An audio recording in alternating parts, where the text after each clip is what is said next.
Question 6. The last stanza relies heavily on which of the following? So let's read back over this stanza. And on that cheek and o'er that brow, so soft, so calm, yet eloquent, the smiles that win, the tints that glow, but tell of days in goodness spent, a mind at peace with all below, a heart whose love is innocent. So this question is requiring that you read carefully and also that you know the meaning of some terms. And now to our answer choices. A, characterizing the woman through her actions. Well, the passage does say her smiles that win and her tints that glow tell of days in goodness spent. So the speaker is telling us that he believes her actions to be good, but he doesn't show us any of those actions in particular. If he were characterizing her through her actions, he would be telling us specific things that the woman does in order to show us what she's like. So, for example, rather than tell us that her days are spent in goodness, he might show her being kind to an animal, and from that action, we would see that she's good. That's how you characterize through actions. Since he's not doing anything like that here, this answer is not supportable. Notice that in order to know that this answer is insupportable, it helps to know what it means to characterize through actions, which is a literary concept, including the literary term characterization. Our next answer choice, B, following the progression of the woman's life, is also insupportable. The speaker isn't following the progression of her life. He starts with her cheek and brow in the first line and ends up talking about her heart in the last line, but there isn't any indication of a passage of time or of the woman's life from the first line to the last. The only line that indicates possible passage of time is the line tells of days in goodness spent. But notice that this is part of his description of her smiles and tints. Those are what tell of days in goodness spent. He's not actually telling us about the progression of those days. Notice that the word but here means only. So he's saying that the smiles and tints only tell of days in goodness spent. So we can't support this answer from the poem either. C, dwelling on the woman's overall appearance. This answer isn't terrible. He does dwell on her appearance somewhat, but notice that he only dwells on her appearance in the first 4 lines. After that, he's talking about her mind and her heart. And the elements of her appearance are specific. He talks about her cheek, her brow, her smiles, and her tints. He doesn't really dwell on her overall appearance. So while this answer might sound good at first, on closer inspection, the poem doesn't support it either. Next, D, enumerating individual aspects of the woman. Well, in the first line, we have the woman's cheek and brow. Then we have her smiles and her tints. And then in the last 2 lines, we have her mind, which is at peace with everyone on earth, and her heart with its innocent love. So he certainly lists, one at a time, individual aspects of the woman. Enumerate can mean to mention things one by one, and the speaker does that here. So far, this is the only answer that we can support from the poem.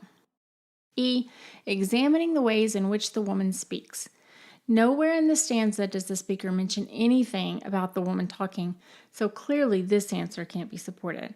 And so the best answer is D, enumerating individual aspects of the woman. Question 7. Which of the following is true of rhyming in the poem? In this question, you're required to know a bit about different poetry forms and terminology related to poetry. It's a pretty straightforward question, but we'll go through all of the answers and review these terms as we go. The first answer choice is A, the poem is in the form of a sonnet.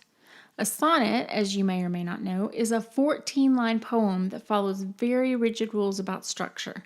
There are some modern variations that are called sonnets but have more than 14 lines, but a sonnet purist would say that those aren't really sonnets. That's a conversation for another day. The point that is most important for this question is that one of the hallmarks of all sonnet structures is that there is a shift in the rhyme scheme at some point in the poem. The rhyme scheme in this poem is AB, AB, AB, CD, CD, CD, EF, EF, EF. Every other line rhymes here, and there's no shift in that pattern. So this cannot be a sonnet, even if you took the broad view of sonnets and disregarded the 14-line limit. B, the rhyme scheme is regular throughout the poem. As we just saw, this is true. The poem does have a regular rhyme scheme throughout. This is an excellent answer. C, the poem is written in free verse. A free verse poem, you might recall, is a poem that is not bound by any particular structure. It can have a very loose rhyme scheme or none at all. It can have varied meter or no particular meter. It's just what it sounds like, free. Since this poem has both a regular meter and a regular rhyme scheme, it's certainly not free verse. The poem contains no internal rhyme. Internal rhyme is rhyme that occurs within a line of poetry. For example, the line, "The cat in the hat," has internal rhyme because cat and hat rhyme. This answer might throw you off a little because there is no true rhyme within any of these lines. But you mustn't forget slant rhyme, which does count as rhyme when you're looking for internal rhyme. Emily Dickinson's poetry is famous for this type of rhyme if you've read much of that.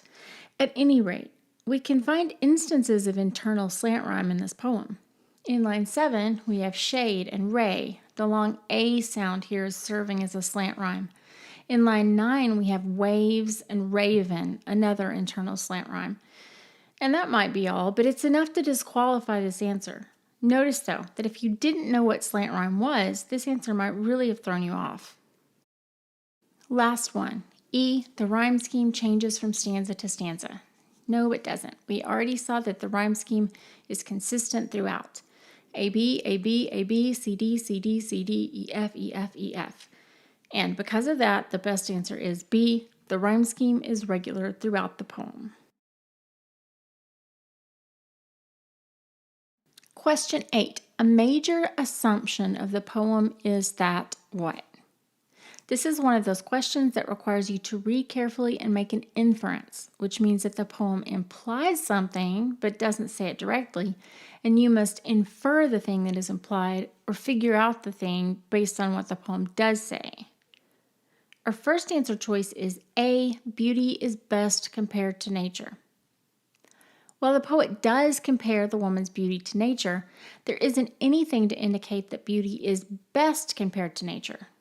Watch out for inference answers that have absolutes or superlatives, the only something or the best something. They're often incorrect, not always, but often. About this answer, you might say, well, it's implied that it's best because it's what the poet does, and if there were something better to compare it to, he would have done that. But that kind of answer could only be used as a last resort. After all, you could also argue that he compares her to a dwelling place in line 12, as she is the structure in which her thoughts live, and a dwelling place isn't necessarily part of nature unless you're talking about a rabbit hole or a bear's cave or something. So let's look through the rest of these answers and see if we can't find a better one. We can put a question mark next to this one just in case. B, night is always more beautiful than day. This question suffers from the same problem as the last one. The speaker here does indicate, by calling day gaudy, that night is more beautiful. But does that mean it's always more beautiful? This is another one of those absolutes, always, that you should be wary of. We'll put another question mark here and keep looking. Next is C, dark hair is associated with dark thoughts. The woman does have dark hair, her raven tresses in line 9, but she doesn't have dark thoughts. In line 11, she has thoughts serenely sweet, which can hardly be called dark. This answer is contradicted by the poem, so we can just eliminate it. D, only by conversing with someone can you find out how she thinks. It could be that the speaker has been talking to this woman, but if so, we don't hear about it here. He talks about how she thinks. He says her thoughts are serenely sweet and that her mind is at peace with all below or everyone on earth, but we don't know if he's talked with her at all. So the poem certainly does not imply that only by conversing with someone can you find out how she thinks. The speaker indicates that he knows how she thinks, but we have no evidence that he's talked to her. E, outward appearance can be an indicator of inner goodness. There's certainly support for this answer. We get a hint in the second stanza that the fact that the woman's thoughts are serenely sweet can be gathered just by looking at her face. And in stanza 3, the idea is even more strongly suggested in lines 15 through 18, when the speaker tells us that the woman's smiles and tints tell of days in goodness spent and of a mind at peace and a heart whose love is innocent. This is certainly a more strongly supported answer than either A or B, so we can go ahead and cross those out. And of the answers that we have, the best one is E. Outward appearance can be an indicator of inner goodness. Question 9. The mood of the poem is what? Remember that the mood refers to the effect that the poem has on you, the reader. This is intentional on the part of the writer, remember, so boring is almost never going to be the mood for anything. We're looking for the kind of feelings we can get, should get, based on the poet's intentionality when reading this poem. When you're trying to determine mood in a poem, look at the poem's diction, his word choice, the rhyme and rhythm of the poem, his subject matter, etc. So our first choice is A, light and airy. The first element of this poem that most seems at odds with this answer is the poem's meter. We saw earlier that this poem is written in iambic tetrameter, but without knowing what it's called, let's just read and listen to it. She walks in beauty like the night of cloudless clime and starry skies, and all that's best of dark and bright meets in her aspect and her eyes. There's a steadiness to the rhythm of this poem, a weight in this consistent beat that doesn't feel light and airy. We can't float away on this rhythm. It kind of anchors us with this consistent beat. Also, the diction is a little too formal and not quite in keeping with a light and airy mood. We have phrases like serenely sweet and so calm yet eloquent. These aren't really light and airy words, and certainly the combination of those two elements, the rhythm and the diction, would keep us from choosing A as the best response. B, turbulent and excited. The same goes for this response. The diction here just doesn't lend itself to being called turbulent and excited. And just as this steady iambic meter isn't light and airy, it's not turbulent and excited either. It doesn't make our heart race. It's very steady and consistent. C, calm and admiring. So the rhythm here, which we've already seen as steady and consistent, certainly contributes to a calm mood. The diction can also be described as calm, as opposed to excited, say. Words and phrases like mellowed to that tender light, serenely sweet, softly lightened, so soft, so calm, so eloquent, a mind at peace, all contribute to a feeling of calmness. Also, hear the soft, soothing alliteration in phrases like starry skies, cloudless clime, nameless grace, serenely sweet. We can also see, as we have before, that this poem is all about admiration. Phrases like, she walks in beauty like the night, all that's best of dark and bright meet in her aspect and her eyes, a heart whose love is innocent, thoughts serenely sweet express how pure, how dear their dwelling place.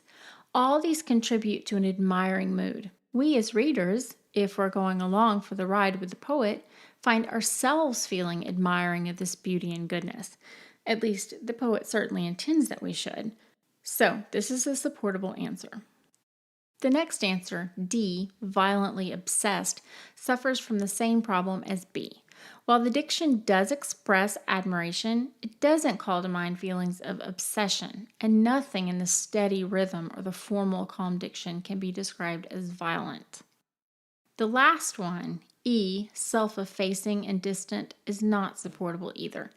Even if you thought that perhaps this poem seems to make one feel as if this admiration is taking place from a distance, nothing in the poem itself lends to the feeling of self-effacement. So this isn't an acceptable response. And the best answer is C, calm and admiring.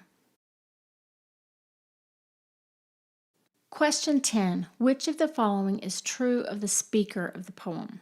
The first choice is A. The speaker seems to dwell more on his own skills with words than on the virtues of the woman he's describing.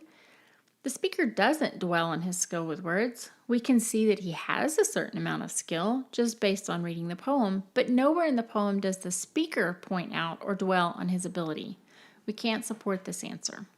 Next is B. The speaker seems to dwell more on his own morality than on the virtues of the woman he is describing.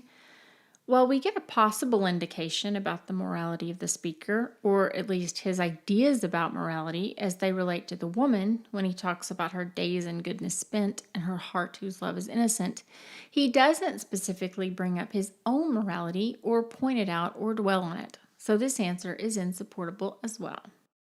C. The speaker certainly admires the woman's goodness because of his own lack of innocence.